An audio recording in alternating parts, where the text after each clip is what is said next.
आपका स्वागत है और मैं आपका दोस्त अखिलेश साहू। ये सीधी तस्वीरें आप देख रहे हैं अमजरा घाटी के ऊपर जो बनी है गौशाला, जहां हज़ारों की तादाद में प्रवासी मजदूरों को रखा गया है। तो वहीं ज़िले की जो स्वयंसेवी संस्थाएं हैं, उन्होंने यहाँ के प्रवासी मजदूरों को, जो यहाँ रोका गया जिन प्रवासी मजदूरों को, उनकी भोजन की, फल की, पानी की, बिस्कुट आदि व्यवस्था की है। तो उसी कड़ी में जिले की समाज सेवी संस्था मरईलाल जैन आदिवासी जन कल्याण समिति के सदस्यों ने व मुक्ति संस्था ललितपुर के सदस्यों ने आकर यहाँ प्रवासी मजदूरों की जो भोजन की, पानी की और फल की और बिस्कुट की आदि जो सामग्री यहाँ वितरण की है। तो आइए इसी कड़ी में हम बात करते हैं मरईलाल जैन आदिवासी जन कल्याण समिति के सदस्य भाई विवेक जी लगातार जिस प्रकार से पूरे देश में कोरोना की महामारी चल रही है, उसी को लेकर अलग अलग तरीके से समाज सेवा करते रहे हैं संस्था के द्वारा। आइए हम उनसे बात करते हैं।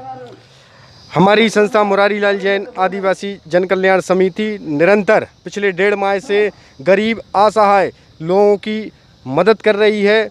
क्योंकि जब हम लोगों को पता चला कि अमजरा घाटी पर गौशाला में प्रवासी मजदूर ठहरे हुए हैं, तो हमारी संस्था आज यहाँ पर पहुँची और आज हम लोगों ने प्रवासी मजदूरों को फल, बिस्किट आदि सामग्री यहाँ पर वितरित की। और इसी क्रम में हम लोग निरंतर इस महामारी में गरीब असहाय लोगों की मदद करते रहेंगे। हमारे साथ एक और समाज सेवी संस्था मुक्ति संस्था के सदस्य भी हैं, अज्जू बाबा, उनसे भी हम कुछ बात करते हैं। जी, जब से ये महामारी फैली है तब से लगातार श्रमिक भाइयों का जो है पलायन चल रहा है। तो उसमें जिस समय पे शुरुआत में लोग पैदल यहाँ से गुजरे हैं, तब हमारी मुक्ति संस्था ने उनके लिए बना हुआ खाना का पैकेट जो है उनको दिया है।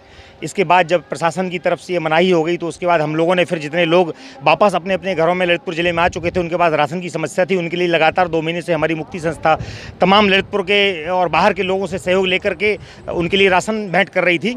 और अभी जब से इन प्रवासी भाइयों का बसों के द्वारा या पैदल जाना फिर से दोबारा शुरू हुआ है, तो इनके साथ बड़ी समस्या थी खाने और पानी की। इस समस्या को ध्यान में रखते हुए हमारे ललितपुर जनपद के सभी साथियों ने, मुक्ति संस्था के साथियों ने मिल करके इनके लिए भोजन की व्यवस्था करी।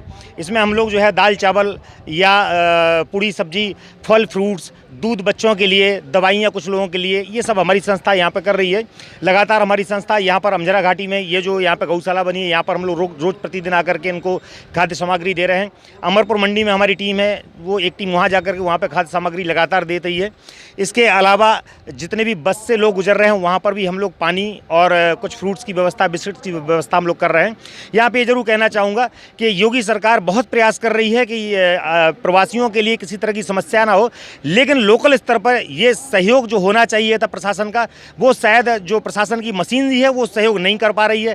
क्या कारण है इसके पीछे? इनकी सामंजस्य इनमें आपस में नहीं है, या जो भी रीज़न है, अगर प्रशासन की तरफ से भरपूर सहयोग किया जाता तो शायद इन लोगों को इतनी तकलीफ नहीं होती। यहाँ पे जो तकलीफ हम लोग देख रहे हैं, हम प्रशासन के खिलाफ नहीं जा रहे हैं, हम प्रशासन के खिलाफ नहीं बोल रहे हैं, लेकिन इन जो मजदूरों का, ये जो मजबूर लोग यहाँ से गुजर रहे हैं, इनका जो दर्द है वो इतना ज़्यादा है कि उनकी पीड़ा को हम लोग जब देखते हैं तो बर्दाश्त से बाहर हो जाती है।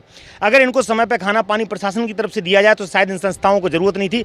लेकिन ये भी एक स्थिति ऐसी बनी है कि जिस स्थिति में प्रशासन जहाँ पे थोड़ा सा कमज़ोर हुआ, वहाँ पे ललितपुर के समाज सेवियों ने, संस्थाओं ने मिलकर के जो इन लोगों के लिए भोजन उपलब्ध कराया है, वो काबिल तारीफ़ है। और यही हमारे ललितपुर की जिंदा दिली की मिसाल है, जो हम लोगों ने, हमारी संस्थाओं ने मिलकर के इन सब के लिए जो भोजन व्यवस्था करी है। हम लोग करना बहुत कुछ चाहते थे, लेकिन हमारी भी सीमाएँ हैं, प्रशासन के द्वारा हमें भी कुछ सीमाओं में बांध के रखा गया है, इसलिए हम अपनी चाहते हुए भी उससे ज़्यादा उनके लिए नहीं कर पाए। इसके लिए हम प्रवासी बंधुओं से क्षमा भी मांगते हैं।